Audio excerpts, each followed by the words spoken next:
नमस्कार. अनगर नगर पंचायत नगराध्यक्ष पदाची निवडणुकीची जी स्थगिती आलेली आहे याचा आता आनंदच म्हणावा लागेल. आणि मला वाटतं की नियतीचे फासे हे फिरलेले आहेत की पाटील परिवारांनी किती वेळा आनंद साजरा करायचा आणि किती वेळा फुगड्या घालायच्या हे आता त्यांनीच ठरवावं. आणि याबाबत इतकंच म्हणू शकते की मला एकतर तिथं अर्ज भरायला येण्यासाठी खूप अडथळे आणलेले होते. त्यातूनही मी तिथपर्यंत संकट पार करत तिथपर्यंत गेलेली होते. नंतर तिथे तांत्रिक बाबीमुळे माझा अर्ज त्यांनी बाद केला. परत मी न्यायालयामध्ये दाद मागण्यासाठी सोलापूर सत्र न्यायालयामध्ये मी तिथं गेले.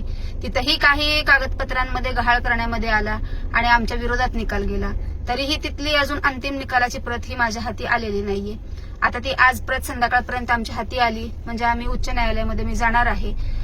तसं जर पाहिलं तर 20 तारखेपर्यंत या निर्णयाला स्थगिती आहे. पण मी उच्च न्यायालयात अशी मागणी करणार आहे की जोपर्यंत माझी उच्च न्यायालयाची निकालाची प्रत जी असेल ती हाती येत नाही तोपर्यंत ही निवडणुकीला स्थगिती असावी अशी मी मागणी तिथे करणार आहे.